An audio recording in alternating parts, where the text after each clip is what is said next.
Hello student, स्वागत है आपका जेई क्लासेस मेरिट परिवार में। मैं हूं मोनिका पाल और आप मेरे साथ पढ़ते हैं डिजिटल इलेक्ट्रॉनिक्स।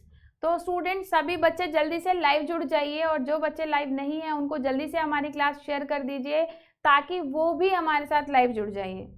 चलिए बच्चे, इतने हम डिस्कशन कर लेते हैं कि हमने प्रीवियस क्लास में क्या टॉपिक स्टार्ट किया था। तो बेसिकली हम के मैप वाला टॉपिक ही कंटिन्यू कर रहे हैं और पिछली क्लास में हमने के मैप के बारे में पढ़ा था। तो मैंने बताया था कि के मैप जो होता है वो दो प्रकार से बन सकता है। क्यों बन सकता है दो प्रकार से? क्योंकि जो बूलियन एक्सप्रेशंस होते हैं यानी बूलियन व्यंजक जो होते हैं वो दो प्रकार के हो सकते हैं। कौन कौन से? एक हो सकता है एसओपी फॉर्म में और दूसरा हो सकता है पीओएस फॉर्म में। एसओपी का मतलब आपको बताया था सम ऑफ प्रोडक्ट, यानी जिसमें एक्सप्रेशन जो दिया वो कैसे दिया हो, सम ऑफ प्रोडक्ट के रूप में। और पीओएस का मतलब है प्रोडक्ट ऑफ सम। इसका मैंने एक छोटा सा एग्जांपल भी आपको बताया था, आज फिर से लिख देती हूँ। एग्जांपल ले लेते हैं दोनों का एक। जैसे सम ऑफ प्रोडक्ट यानी A dot B plus B dot C का बार। तो आप देख रहे हो इसमें जो टर्म्स हैं, जो व्यंजक में पदों की संख्या या नंबर ऑफ टर्म्स हैं, वो एक टर्म क्या है आप देख रहे हो। पहली टर्म किस में है? प्रोडक्ट में। दूसरी टर्म किस में है? प्रोडक्ट में। और दोनों टर्म्स का क्या हो रखा है? सम हो रखा है। यानी आप कह सकते हो ये कैसी टर्म है? प्रोडक्ट। ये भी क्या है? प्रोडक्ट। और दोनों का क्या हो गया? सम। तो हम कह सकते हैं सम ऑफ प्रोडक्ट टर्म ये है। फिर इसमें हम ले लें, इसमें हम इसका उल्टा ले लेते हैं, A plus B dot B plus C का बार। तो आप देख रहे हो पहली टर्म जो कैसी है? सम टर्म। दूसरी टर्म कैसी है? ये भी सम टर्म। और इन दोनों का क्या हो रखा है? प्रोडक्ट। यानी मैं कह सकती हूँ कि क्या है?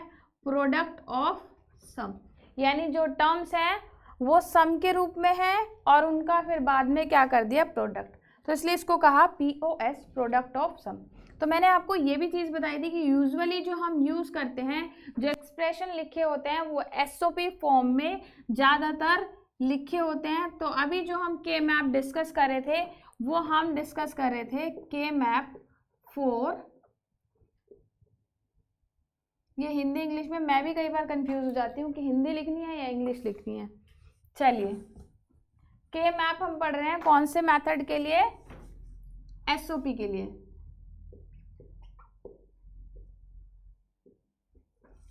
ठीक है, तो इसमें आपको बताया गया था कि आपको एक्सप्रेशन कुछ इस रूप में दिया होगा, क्योंकि बताया था यूजुअली जो क्वेश्चन आते हैं वो एसओपी फॉर्म के आते हैं।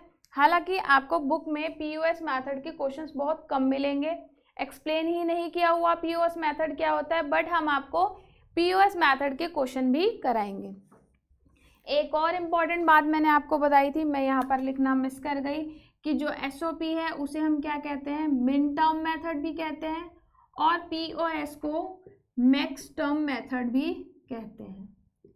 एक और बात, यहाँ पर अगर किसी वेरिएबल का बार है, इसके केस में वेरिएबल का बार है दैट मीन्स वो क्या है? 0, और नो बार है तो क्या है? 1। पीओएस के केस में उल्टा होता है, अगर ए का बार है दैट मीन्स वो क्या है? 1, और ए पर बार नहीं है तो वो क्या है? 0। ठीक है, अगर कोई वेरिएबल पे बार दिया है दैट मीन्स वो इक्वल्स टू किसके है? 1 के, और नहीं बार दिया दैट मीन्स क्या है? 0। एसओपी में इसका ठीक उलट होता है, ए बार है तो दैट मीन्स 0, और बार नहीं गिवन है वेरिएबल पे तो क्या है? 1। तो हमने अभी तक के मैप पढ़ लिए थे कि के मैप जो हो सकते हैं वो कितनी तरह के हो सकते हैं? 3 तरह के हमारे सिलेबस में हमें पढ़ने हैं। पहला पढ़ना है 2 इनपुट वाला, 2 इनपुट के मैप। इसको हम 2 वेरिएबल के मैप भी लिख सकते हैं, क्योंकि वेरिएबल क्या होता है? इनपुट को प्रदर्शित करने के लिए आप किन्हीं वेरिएबल का प्रयोग करते हैं। जैसे कि आप देख रहे हैं यहाँ पे ए बी सी डी हमने यूज़ करे हैं, कई बार एक्स वाई जेड यूज़ होते हैं, पी क्यू आर एस भी हो सकते हैं। तो इनपुट इसे लिख सकते हैं 2 इनपुट के मैप या 2 वेरिएबल के मैप। सिमिलरली फिर होता है 3 इनपुट का के मैप, जिसमें 3 प्रकार के वेरिएबल दिए हों। और लास्ट हमारा हो सकता है 4 इनपुट के मैप। तो मैंने इसके बारे में आपको ये बता दिया था कि अगर एसओपी मेथड में आपको बूलियन एक्सप्रेशन दिया गया है तो आप किस तरीके से उनका के मैप बना सकते हो। तो 2 इनपुट के मैप कैसे बनाओगे ये भी बता चुके हैं, 3 इनपुट का के मैप कैसे बनाओगे ये भी बता चुके हैं। और 4 इनपुट का के मैप कैसे बनाओगे ये भी बता चुके हैं। तो इसमें कितने बॉक्सेस होते हैं 4, जो कि 4 आउटपुट कंडीशन को रिप्रेजेंट करते हैं। इसमें होते हैं 8 बॉक्सेस होते हैं जो कि 8 आउटपुट कंडीशन को रिप्रेजेंट करते हैं। इसमें बॉक्सेस होते हैं 16 जो कि 16 आउटपुट कंडीशंस को रिप्रेजेंट करते हैं। और इनकी लेबलिंग करना भी मैंने आपको बता दिया था, आप उस क्लास को ज़रूर देख लें, बहुत इंपॉर्टेंट क्लास है। अगर आपको के मैप बनाना ही नहीं आता या आप के मैप पे जो वेरिएबल मार्क करते हो ऊपर हॉरिजॉन्टली वर्टिकली जो मार्क कर रहे हो वो आप गलत कर रहे हो, या फिर आपको के मैप पे जो आउटपुट की पोजीशंस है या आप कह लो आउटपुट की जो लेबलिंग है वो करना नहीं आता, तो आपको के मैप ड्रॉ करने में बहुत दिक्कत आएगी। मैंने आपको बताया था कि के मैप का जो टॉपिक है इसको हम हल्के में बिल्कुल नहीं लेंगे, बहुत अच्छा टॉपिक है, मुश्किल टॉपिक भी है, क्योंकि अगर आप के मैप अच्छे से बनाना चाहते हो तो के मैप के कॉन्सेप्ट आपको समझना बहुत ज़रूरी है। के मैप बहुत अच्छा तरीका है बूलियन एक्सप्रेशन को सॉल्व करने का, क्योंकि जब हम बूलियन एक्सप्रेशंस को बूलियन अलजेब्रा की मदद से सॉल्व करते थे तो हमें उसमें काफ़ी परेशानी होती थी। क्यों होती थी? अगर किसी जगह किसी स्टेप पे हम अटक गए या हमने वो स्टेप गलत कर दिया तो हमारा का पूरा जो आंसर आने वाला है वो गलत हो सकता है। लेकिन के मैप में ये श्योरिटी होती है कि अगर आपने के मैप अच्छी तरह से समझ लिया और आपको के मैप बनाना आता है, ड्रॉ करना आता है अच्छे से, तो बूलियन एक्सप्रेशन को बहुत ही कम समय में और बहुत आसानी से आप के मैप की हेल्प से सॉल्व कर सकते हो। तो एग्जाम में के मैप का क्वेश्चन आना तय है, बिल्कुल के मैप का क्वेश्चन आपको मिलेगा। 4 वेरिएबल में मिल सकता है या 3 वेरिएबल में मिल सकता है। नॉर्मली 3 इनपुट और 4 इनपुट के मैप के क्वेश्चन पूछे जाते हैं, तो 2 इनपुट के मैप के क्वेश्चन नहीं पूछे जाते, क्योंकि जहाँ नंबर ऑफ इनपुट कम होंगे उसे हम बूलियन अलजेब्रा से सॉल्व कर सकते हैं। तो जहाँ व्यंजक बहुत बड़ा होता है, that means number of variables ज़्यादा हो जाते हैं, वहाँ पर ही हम के मैप विधि को यूज़ करते हैं। तो आपको जो क्वेश्चन आएंगे वो 3 इनपुट के और 4 इनपुट के क्वेश्चन बहुत ज़्यादा आएंगे। तो पिछली क्लास में बच्चों मैं आपको बता चुकी हूँ कि के मैप किस तरीके से आप ड्रॉ करते हो। तो हमने अभी आपको डिस्कस किया कि एसओपी मेथड के लिए आप के मैप कैसे बना सकते हो और के मैप की लेबलिंग कैसे करते हैं। दैट मीन्स के मैप के जो बॉक्सेस होते हैं उन बॉक्सेस में आउटपुट कंडीशन के जो नंबर हैं वो कौन से होते हैं, तो आपको ये आना चाहिए। क्योंकि मैंने बताया था कि कई बार जो क्वेश्चन दिए होते हैं वो एक्सप्रेशन भी दिए हो सकते हैं, हो सकता है के मैप का आपको एक्सप्रेशन दिया हो तो बहुत अच्छी बात है, आप एक्सप्रेशन से कर सकते हो, लेकिन कई बार मिन टर्म्स के रूप में भी दिया होता है। जैसे कि एग्जांपल के लिए मिन टर्म्स कैसे होती है, सिग्मा एम ब्रैकेट में लिखा होगा 0127, ठीक है, इस तरीके से लिखा होता है मिन टर्म्स को। तो जो मिन टर्म होती है हमारी इस रूप में लिखाई जाती है, और इसको मैक्स टर्म को लिखा जाता है पाई, सिग्मा की जगह क्या आ जाता है पाई, और कैपिटल एम और 0 1 2 3 4। तो आप देख रहे हो ना कि अगर आपको एक्सप्रेशन दिया है तो आप एक्सप्रेशन से पहचान सकते हो कि ये कौन सा है, एसओपी मेथड है।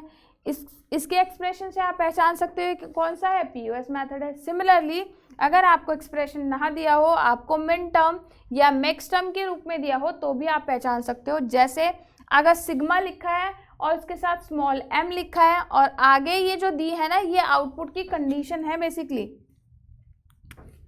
ये क्या है, आउटपुट कंडीशन। तो अगर आपको इस रूप में दिया गया है तो अगर सिग्मा एम बाहर लिखा है दैट मीन्स ये कौन सा है, मिन टर्म यानी कि एसओपी है, और अगर पाई कैपिटल एम लिखा है दैट मीन्स ये कौन सा है, मैक्स टर्म, मतलब कि कौन सा है, पीओएस मेथड आप लगाएंगे। तो यूजुअली क्वेश्चन जो मिलेंगे एसओपी के मिलेंगे, या तो एक्सप्रेशन दिया होगा हमें, एक्सप्रेशन के रूप में दिया होगा क्वेश्चन, या फिर मिन टर्म के रूप में, ऐसे भी क्वेश्चन आपको मिल सकता है, ठीक है। तो जिस भी रूप में दिया हो, एक्सप्रेशन के रूप में दिया हो या मिन टर्म के रूप में दिया, हमें ये सॉल्व करना आना चाहिए। एक्सप्रेशन अगर दिया है तो आपको इसके ऊपर जो हम टर्म्स लिखते हैं वो लिखनी आनी चाहिए के मैप के लिए।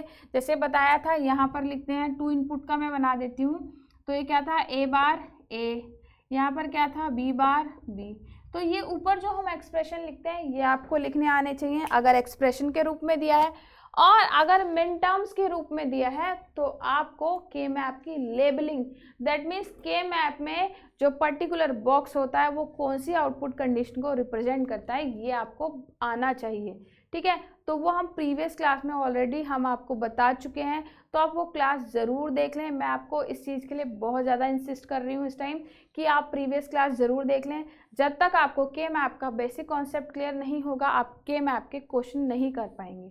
तो आप प्रीवियस क्लास ज़रूर देख लें, जिसमें आउटपुट कंडीशंस की लेबलिंग करना मैंने आपको बताया था। तो वो दोनों क्लास जो के मैप की हम बता चुके हैं, आपको ऑलरेडी हम डिस्कस कर चुके हैं उसके बारे में, वो क्लासेस आप ज़रूर देख लें। वो क्लासेस आपको डिस्क्रिप्शन बॉक्स में मिल जाएगी। आप देख सकते हैं राइट साइड पे आपको एक छोटा सा ट्रायंगल का साइन बना होगा। उस ट्रायंगल साइन पे जब आप क्लिक करेंगे डिस्क्रिप्शन बॉक्स आपका ओपन हो जाता है। डिस्क्रिप्शन बॉक्स में आपको उस क्लास का लिंक मिल जाएगा, या फिर आप डिजिटल इलेक्ट्रॉनिक्स की प्लेलिस्ट में जाकर भी हमारी के मैप की जो बाकी की क्लासेस हैं वो वहाँ से आप देख सकते हो। ठीक है, तो आज का हमारा टॉपिक होगा कि के मैप जो होता है, के मैप में लूपिंग किस तरह से होती है। तो इसको मैं रब कर देती हूँ। जो बच्चे नए हैं, जिन्होंने के मैप के बारे में अभी तक नहीं पढ़ा है, वो इस सारे टॉपिक का एक स्क्रीनशॉट ले लें, और जिससे आपको के मैप के बारे में एक बेसिक जानकारी हो जाएगी। और फिर आप हमारी प्रीवियस जो क्लास है वो भी ज़रूर देख लें, तो आपको सारे कॉन्सेप्ट के मैप के क्लियर हो जाएंगे। आई होप आपने स्क्रीनशॉट ले लिया होगा। मैं इसे रब कर देती हूँ। अब आज का जो बच्चों हमारा टॉपिक है वो है लूपिंग को ही हम कंटिन्यू करेंगे। मैंने कहा था कि के मैप बनाने के बाद कितने नंबर ऑफ इनपुट्स दिए हैं या कितने नंबर ऑफ वेरिएबल दिए हैं, उसके अनुसार आप के मैप को ड्रॉ करते हो। एक्सप्रेशन अगर दिया है एसओपी रूप में, हम उसी की बात करें, अगर एक्सप्रेशन एसओपी रूप में दिया हो तो इनपुट के आधार पर आप के मैप ड्रॉ करते हो कि 3 इनपुट का बनाना है, 2 इनपुट का बनाना है या 4 इनपुट का बनाना है। आप के मैप ड्रॉ करते हो और फिर एक्सप्रेशन के अनुसार आप क्या करते हो, उसके बॉक्सेस में आउटपुट कंडीशन को मार्क करते हो। मैंने आपको बताया जब एसओपी मेथड को हम यूज़ करते हैं तो एसओपी मेथड के लिए हम जो भी आउटपुट कंडीशन हमें दी होती है, उस आउटपुट कंडीशन में क्या करते हैं, उस बॉक्स में जो भी सूटेबल बॉक्स होता है, जो भी एक्सप्रेशन के अनुसार आप बॉक्स चूज़ करेंगे। कैसे करेंगे, आप पहले कॉलम रीड करते हो, देन रो रीड करते हो। पहले कॉलम को लोगे फिर रो को, फिर आप क्या करते हो 1 1 वहाँ पर मार्क करते हो। अगर पीओएस की बात करूँ, पीओएस ठीक इसका उल्टा होता है। पीओएस में जो जो एक्सप्रेशन दिया हो या मैक्सटर्म दी हो, उसके अनुसार आप उन बॉक्सेस में 0 फिल करते हो। तो हम चूंकि एसओपी की बात कर रहे हैं, तो एसओपी में क्या करते हैं, मिन टर्म्स हमें गिवन हो या हमें क्या गिवन हो, एक्सप्रेशन गिवन हो, हम उसके अनुसार बॉक्सेस में जो हमारे के मैप के बॉक्स हैं उसमें हम क्या भरते हैं, 1 भरते हैं। ठीक है, एक एक लिखते जाते हैं। और जो बाकी के बॉक्सेस होते हैं, बाकी बॉक्सेस में क्या लिख देते हैं, 0। ठीक है, इतना मैं आपको बता चुकी थी। फिर उसके बाद हम क्या करते हैं, के मैप लूपिंग करते हैं। अभी के मैप लूपिंग बताया था क्या होता है। के मैप लूपिंग जो हो सकती है वो 3 तरह से हो सकती है। पहला होता है ऑक्टेट, फिर क्वाड, फिर पेयर। ठीक है, ऑक्टेट का मतलब है जब 8 1 एक साथ आ रहे हों। मैं इसको हिंदी में लिख देती हूँ, आपको समझ में आ जाएगा। ये 8 न्यूमेरिक 8 नहीं लिखती हूँ, इसको हिंदी में 8 लिख देती हूँ। जब 8 1 एक साथ आ रहे हों। ठीक है, क्वाड जब 4 1 एक साथ आ रहे हों, और पेयर का मतलब है जब 2 1 एक साथ आ रहे हो, तो उसे हम क्या कहते हैं, पेयर। अब इसकी कंडीशन कैसे बन सकती है वो हम आपको डिस्कस करते हैं। अब पहले तो मैं आपको एक छोटा सा के मैप बना के दिखा देती हूँ, 4 इनपुट का दिखाती हूँ, जिसमें आपको पता चलेगा क्वाड क्या होता है, ऑक्टेट क्या होता है और पेयर क्या होता है। देखिए के मैप हमारा बन गया 4 इनपुट का, जिसमें इधर दिया है ए बी, इधर दिया है सी डी। तो हम ऊपर इनके वेरिएबल के लिखेंगे A bar B bar, A bar B, A B का बार। यहाँ लिखेंगे सी बार, C bar D, C D का बार, सी डी। ठीक है, अब मान लीजिए मैंने इसमें कुछ आउटपुट कंडीशन मार्क कर दी। ठीक है, ऐसे ये इसको और आसान बना देते हैं। अब यहाँ पर देखोगे आप, ये जो 1 है ना, 8 1 एक साथ आ रखे हैं, तो ये क्या कहलाएगा? ऑक्टेट। जब 8 1 एक साथ हो, या तो ऐसे हो हॉरिजॉन्टल रूप में,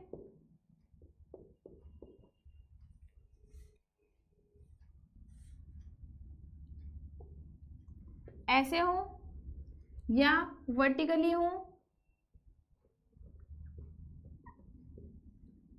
ये कहलाएगा हमारा हॉरिजॉन्टल ऑक्टेट, और ये कहलाएगा वर्टिकल।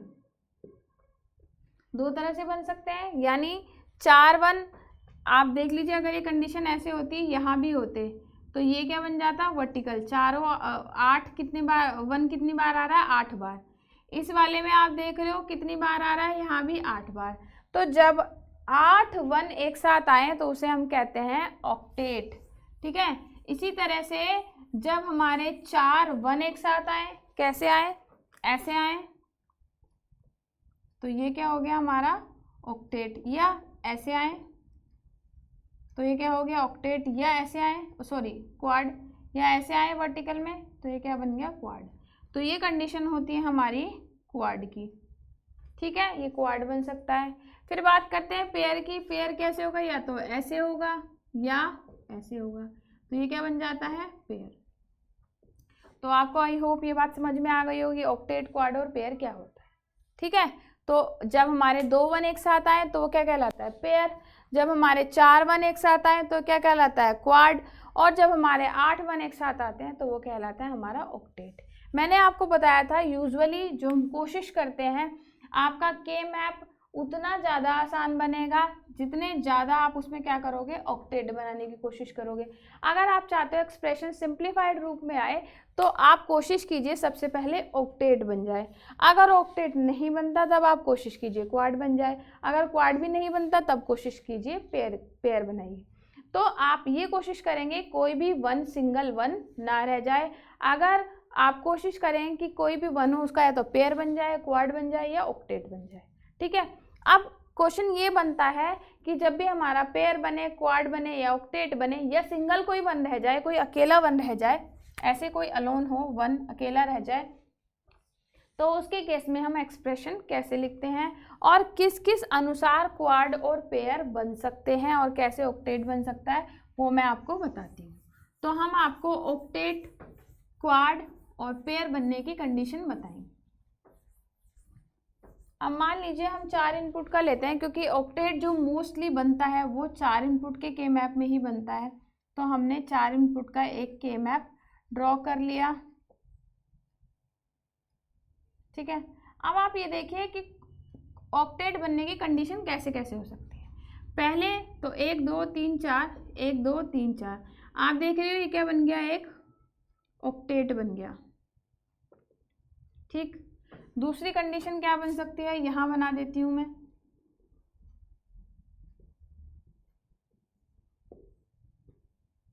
आप मान लीजिए ऐसे बन गया, ये भी क्या बन गया? ऑक्टेट। दूसरी कंडीशन ऐसे हो सकती है ना? 4 1 ऊपर हो, 4 नीचे, ऑक्टेट बन गया। या 4 वर्टिकली ऐसे बने हो, 4 ऐसे, तो भी ऑक्टेट बन गया। फिर क्या कंडीशन बन सकती है? जो स्पेशल कंडीशन होगी वो क्या होगी?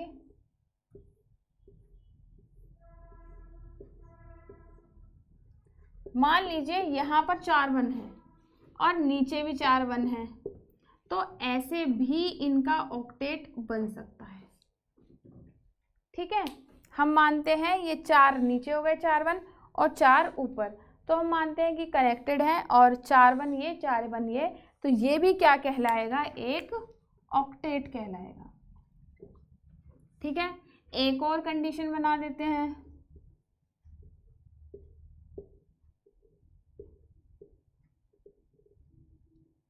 मान लीजिए 4 वर्टिकल 1 ऐसे बने हैं और 4 1 ऐसे है, बाकी इनमें कुछ 0 0 कुछ भी भरा है, आप समझ लो। तो यहाँ और यहाँ ये भी क्या बन जाएगा? ऑक्टेट। ठीक है। तो इस तरीके से भी आपका ऑक्टेट बन सकता है। अब इन चारों ऑक्टेट के लिए हम एक्सप्रेशन कैसे लिखेंगे? यहाँ पर लिख लेते हैं a bar b bar A bar B, A B, A B का बार। सिमिलरली यहाँ सी डी का bar, C D, C bar D, C bar D bar. यहाँ भी लिख देते हैं C bar D bar, A bar B bar, A bar B, A B, A B का bar. ये आपको रट लो आप, सी बार डी, सी डी और सी डी का बार। यहाँ पर भी सी डी का bar, C D, C bar D, C bar D bar. यहाँ A bar B bar, A bar B, A B, A B का बार।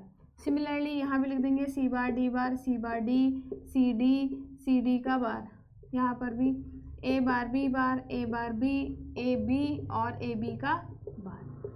अब इनका एक्सप्रेशन कैसे लिखना है। मान लीजिए ऑक्टेट बन गया और ऑक्टेट का फिर एक्सप्रेशन कैसे लिखोगे। जैसे इस वाले केस में आप देख रहे हो यहाँ पर जो हमें अब कॉमन ढूंढना है। अब दोनों आप क्या करोगे, कॉलम रीड करोगे और फिर क्या करोगे, रो। तो आप देख रहे हो दो कॉलम आ रहे हैं इसमें, पहला ए बार बी बार और दूसरा क्या है, ए बार बी। तो यहाँ क्या कॉमन आया, ए बार कॉमन आया। मैं इसे रेड कलर से लिख देती हूँ, आपको आसानी होगी। तो इसका जो एक्सप्रेशन आप लिखोगे वो क्या हो गया, ए बार। जब आप इसके रो रीड करोगे, आप हॉरिजॉन्टली देख रहे हो रो, तो यहाँ कुछ ऐसा कॉमन नहीं आ रहा क्योंकि चारों एक्सप्रेशन क्या आ रहे हैं, अलग। तो इनमें कुछ भी कॉमन नहीं है, तो इसका एक्सप्रेशन क्या हो जाएगा, ए बार। तो आप देख रहे हो ना कितना एक्सप्रेशन सिंप्लीफाई हो गया, केवल एक वेरिएबल में आ गया। तो अगर आप ऑक्टेट बनाएंगे तो ऑक्टेट बनाने से एक्सप्रेशन बहुत सिंपल हो जाता है। इस केस में देखिए, यहाँ पर हम देखें, पहले इसको वर्टिकली देख लेते हैं।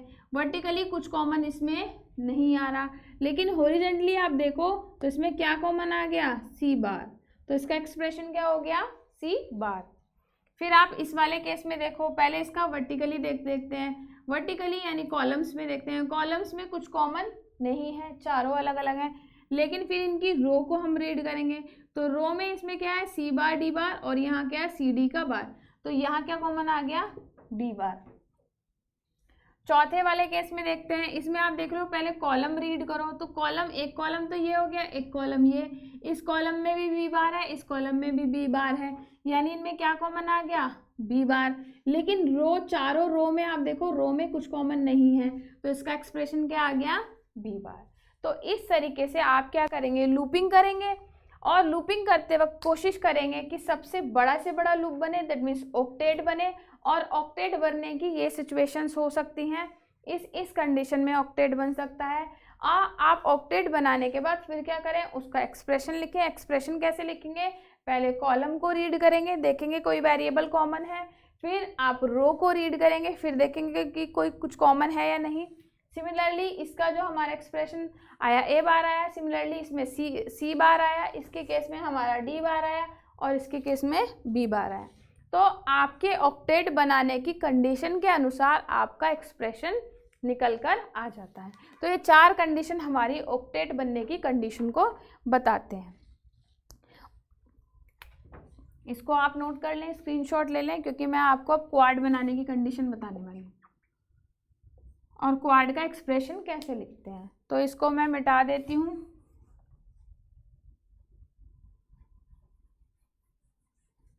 ठीक है,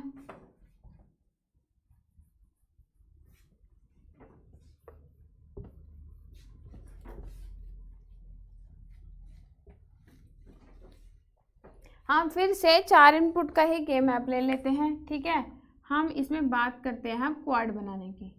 तो क्वाड बनाने की कंडीशन का मतलब है 4 1 एक साथ आने चाहिए। तो एक सीधी सीधी कंडीशन ये बनती है कि चारों 1 क्या आ जाएं, वर्टिकली आ रहे हो। आप देख रहे हो चारों 1 एक साथ आ गए वर्टिकल रूप में। दूसरी कंडीशन क्या बन सकती है, दूसरी कंडीशन बन सकती है चारों 1 हॉरिजॉन्टल रूप में हो, यहाँ पर बन गए चारों 1 एक साथ। ठीक, चौथी कंडीशन क्या बन सकती है, इसे यहाँ लिख देती हूँ।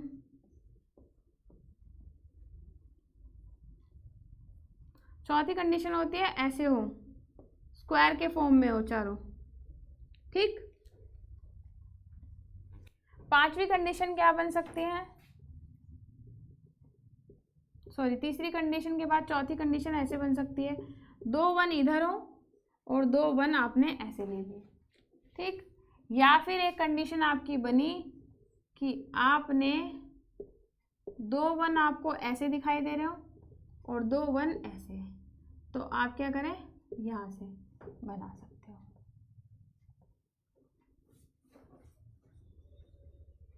ठीक रहे हो, ठीक से देख पा रहे हो आप? क्या इसमें क्या होगी, कंडीशन क्या बनेगी, पहले तो वर्टिकल क्वाड बन रहा हो, चारों जो 1 है वो एक साथ वर्टिकल रूप में हो, फिर हॉरिजॉन्टल बन सकता है क्वाड कि चारों 1 हॉरिजॉन्टल रूप में हो, फिर स्क्वायर रूप में भी हो सकता है, चारों 1 एक साथ लिखे हों, 2 इधर स्क्वायर बन रहा हो।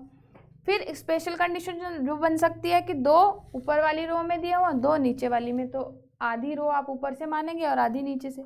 या फिर आप देख रहे हो कॉलम में 2 इस वाले कॉलम में, 2 इस वाले कॉलम में, तो आप बना सकते हैं के मैप 5 प्रकार से, जब हमें क्वाड बनने की कंडीशन हमारी 5 हो सकती है। तो आप इसका एक्सप्रेशन कैसे लिखेंगे, देखिए इसमें आप क्या लेंगे, इसमें इसके लिए कॉमन लेंगे, तो इसके लिए आप देख रहे हैं इसमें क्या कॉमन आ रहा है, पूरी की पूरी रो कॉमन, पूरी की पूरी कॉलम कॉमन आ रही है, सॉरी कॉलम ही पूरा कॉमन आ रहा है, that means A bar B bar, और रो में कुछ कॉमन नहीं आ रहा है, दैट मीन्स एक्सप्रेशन क्या हो जाएगा, ए बार बी बार। इस केस में इसके मैं ऊपर वेरिएबल मार्क कर दूं, A bar B bar, A bar B, A B का बार, ठीक है, यहाँ पे भी लिख देते हैं C bar D bar, C bar D, C D का बार। तो यहाँ पर आप देखोगे, अब हम हॉरिजॉन्टल केस देख लेते हैं। हॉरिजॉन्टल में आप देख रहे हो जो ऊपर कॉलम्स में कॉमन आप देखोगे, चारों कॉलम है, चारों कॉलम में कुछ भी कॉमन नहीं आ रहा। फिर आप रो को रीड करोगे तो आप देख रहे हो पूरी की पूरी रो कॉमन है, तो इसमें इसका एक्सप्रेशन हो जाएगा सी बार डी बार, ठीक है। इसके केस में आप देखें, इसके केस में इसमें 2 कॉलम आ रहे हैं और 2 ही रो आ रहे हैं। कॉलम के केस में ऊपर आप देखेंगे दोनों में क्या कॉमन है, ए बार, रो के केस में दोनों में क्या कॉमन है, सी बार, तो इसका एक्सप्रेशन हो जाएगा ए बार डॉट सी बार, ठीक है। इस वाले केस में आप देखिए यहाँ पर भी बन रहा है हमारा क्वाड, इसमें हम पहले क्या रीड करेंगे, कॉलम, तो कॉलम में दोनों में क्या कॉमन आ रहा है, ए बार कॉमन आ रहा है, और हम रो को रीड करेंगे तो इसमें क्या कॉमन आ रहा है, इस वाली रो में, ये गलत बन गया, इसको मैं रब कर देती हूँ, इसमें चौथा वाला बन ही नहीं पाया, ये ऐसे बनेगा। तो यहाँ पर आप देखो ए बार कॉमन आ रहा है और रो में क्या कॉमन आ रहा है दोनों में, यहाँ पे है सी बार डी और यहाँ है सी डी, तो इसमें कुछ ऐसा कॉमन नहीं आ रहा, ठीक है। इसके केस में आप देखेंगे यहाँ पर आप रो को रीड करेंगे, क्या है, ए बी का बार और ए bar B bar, that means क्या कॉमन आ रहा है, बी बार। यहाँ पे आप देखेंगे इनके रो के केस में एक रो है सी बार डी बार, दूसरी है सी बार डी, तो क्या कॉमन आ रहा है, सी बार।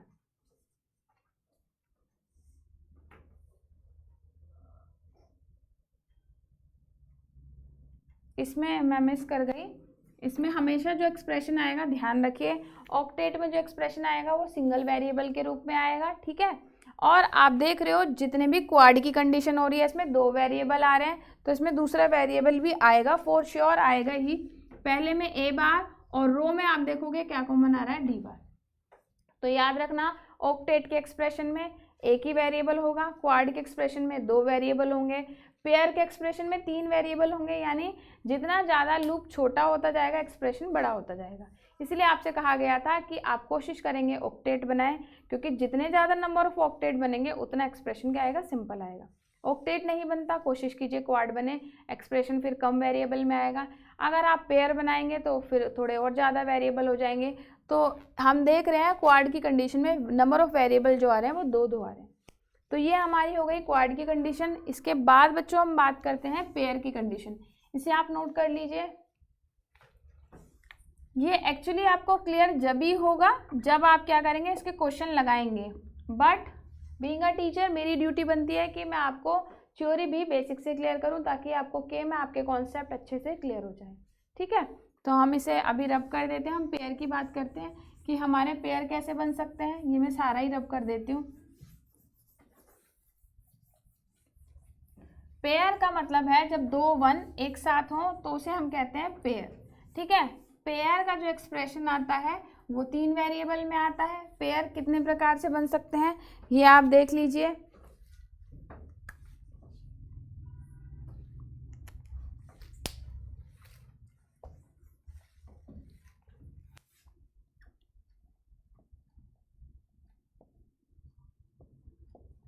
मान लीजिए कोई के मैप मैंने फिर से 4 इनपुट का ही बना दिया। कुछ बच्चों के दिमाग में शायद ये भी डाउट आ रहा होगा कि मैम हमेशा 4 इनपुट का ही क्यों बना रही है, क्योंकि मोस्ट प्रोबेबली जो बड़े से बड़ा के मैप होगा वो 4 इनपुट का होता है, बाकी इससे छोटे ही होते हैं। ठीक है, तो हमारे जो पेयर बन सकते हैं वो 2 तरह से बन सकते हैं। एक तो बन सकता है ये, मान लीजिए कोई बन गया वर्टिकल पेयर, एक बन सकता है कोई हॉरिजॉन्टल पेयर। मैं इसी में बना के दिखा रही हूँ, ये हो गया, एक ये हो गया। ठीक है, 2 तो हमने इसी में दिखा दिए, एक और के मैप बना देते हैं हम बाकी कंडीशन को रिप्रेजेंट करने के लिए। बाकी इसकी कंडीशन बन सकती है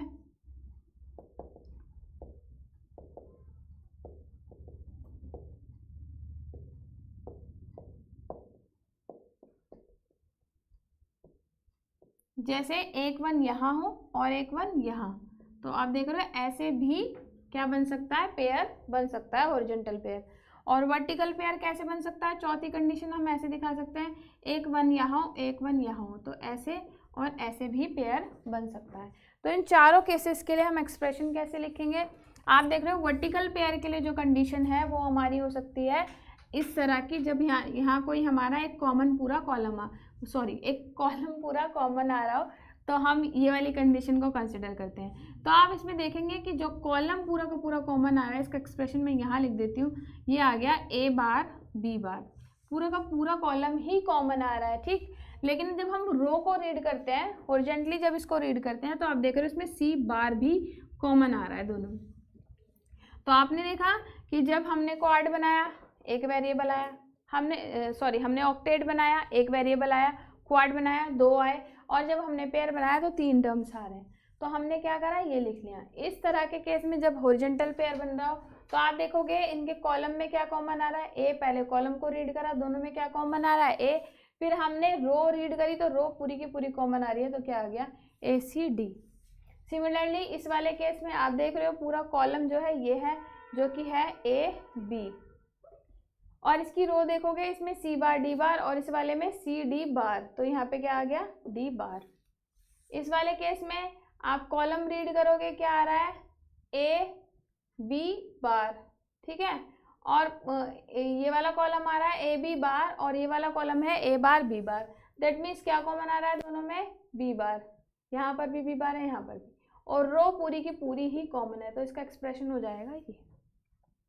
तो ऐसे हम क्वाड के लिए, ऑक्टेट के लिए और पेयर के लिए लूपिंग करेंगे। हम लूपिंग बनाएंगे क्वाड के केस में, ऑक्टेट के केस में और पेयर के केस में उनके एक्सप्रेशन लिखेंगे। कुछ कंडीशन ऐसी भी हो सकती हैं, अब हम मान लें कि सिंगल ही 1 रह जाए, तो सिंगल 1 में कुछ नहीं करना होता, सिंपल आप क्या करोगे, मैं यहीं कहीं मार्क कर देती हूँ। जैसे मान लीजिए यहाँ कोई एक 1 है, ये सिंगल 1 है। ठीक है, इस सिंगल 1 के लिए क्या लिखेंगे, पूरा कॉलम AB और पूरा रो C बार D बार। यहाँ पर भी इसको बता देती हूँ, यहाँ कोई 1 है,